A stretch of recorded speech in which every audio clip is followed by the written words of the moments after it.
नमस्कार। आर के त्यागी गाजियाबाद एनसीआर दिल्ली ओम सच्ची जनवानी चैनल पर आपका स्वागत है। द ट्रूथ स्पीक्स चैनल पर आपका स्वागत है। चैनल को सब्सक्राइब कर लें, वीडियो को शेयर लाइक कमेंट करें। और ये मैं आपको एक JN शुक्ला जी हैं, प्रयागराज के हवाले से लिखते हैं, प्रयागवाणी से। तो उनका एक है, उन्होंने SC जैन को लिखा है जो AIVRF के जनरल सेक्रेटरी है। मैं आपको सुना देता हूँ हिंदी वर्जन उसका। आशा करते हैं आप ठीक होंगे। 27/4/2024 के अपने अहमदाबाद भाषण में कहीं ना कहीं आपने अपने सभी पत्रों के प्रभाव को कम करके कारण के रूप में हमारे पत्रों का संदर्भ दिया। आपकी अवधारणा अप्रासंगिक और गलत होने के बावजूद यह सुनकर अच्छा लगा कि हमारे पत्र आपकी नज़र में आपके पत्रों को प्रभावहीन और निष्फल बना रहे हैं, जबकि हमें ऐसा नहीं लगता। ऐसा मेरे संदेशों के कारण नहीं। किसी संदेश का प्रभावी या अप्रभावी होना सदैव संदेश के विषय की प्रासंगिकता पर आधारित होता है। कृपया हमारे पत्रों को दोष ना दें। सच कहने के लिए क्षमा चाहता हूँ, हमें सुन लें। दरअसल आपके पत्र देखते ही आपकी छवि लोगों के सामने उभर आती है और लोग बिना पढ़े डस्टबिन में डाल देते हैं। सोशल मीडिया पर आपके संदेशों को लोग रोल अप कर देते हैं। ये सही भी है।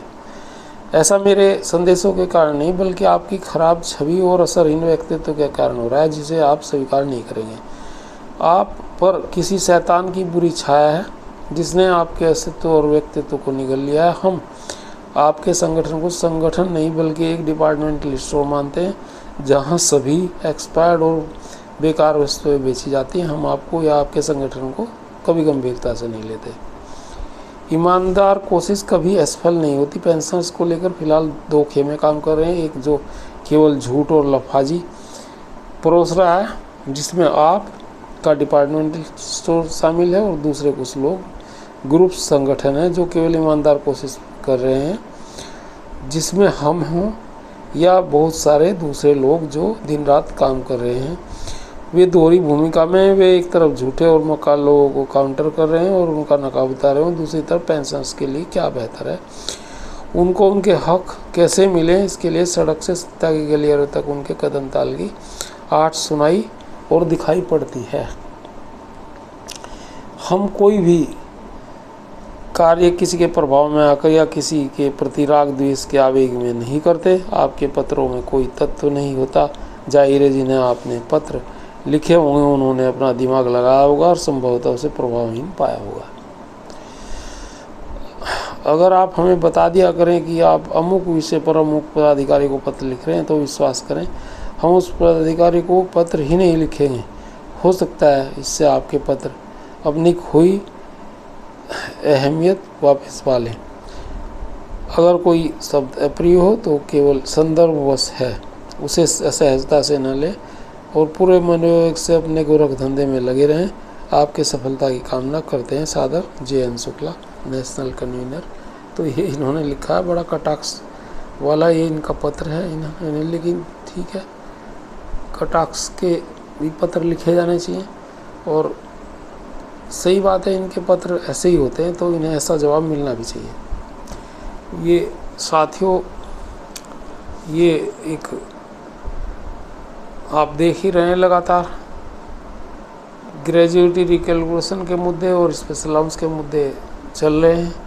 हमने कई एडवोकेट से भी इस संदर्भ में बात की थी। आज हमने जो VC गुप्ता जी हैं एडवोकेट, जिन्होंने नैनीताल हाई कोर्ट में डबल बेंच में केस जीता है, recalculation of gratuity position 45 days और स्पेशल अलाउंस, खास बड़ी पहल है स्पेशल अलाउंस और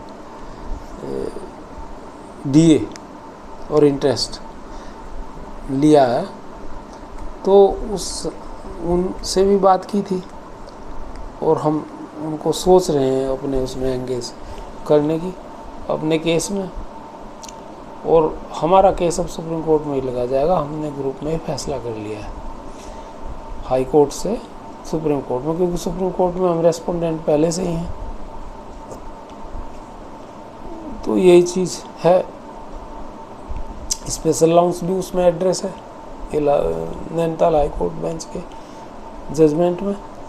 तो अब इसी तरह से होगा। और एक और है कि आज 2/5 के हवाले से एक खबर आई है कि जो हमारा जो केस था जिसमें हम रेस्पोंडेंट बनाए थे IBA ने, वो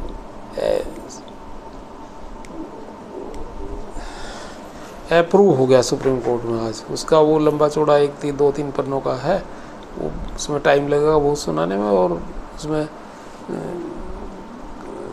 5 वकील, 5 एडवोकेट्स, 2 AOR हैं और 3 एडवोकेट्स हैं प्लेंटिफ की तरफ से यानी कि IBA की तरफ से, और 18 एडवोकेट हैं जिनमें से 2 AOR हैं और प्लेंटिफ की तरफ से IBA की तरफ से 1 AOR है, और टोटल 18 एडवोकेट हैं रेस्पोंडेंट्स की तरफ से यानी कि हम लोगों की तरफ से। तो इस तरह से वो है। और उसमें शायद 16, 10, 24 या कोई सी डेट है, वो मैं ध्यान नहीं रही अभी कौन सी डेट उसमें आगे आई है। तो जो भी आगे डिटेल्स आएंगी, और 4 वीक्स का टाइम उन्होंने नोटिस वगैरह का देने के लिए मांगा हुआ है, वो जो मैं बताऊँगा। अब ये नए रूप में प्रवेश कर गया है, ग्रेजुएटरी कैलकुलेशन और स्पेशल लॉन्च भी। और अब जब भी 6 महीने, साल भर, 2 साल का टाइम है, उसके बाद निश्चित रूप से हमें इसके फ्रूट्स मिलेंगे, एक अच्छे फ्रूट्स मिलेंगे। थैंक्स। भारत माता की जय, वंदे मातरम। Thank you.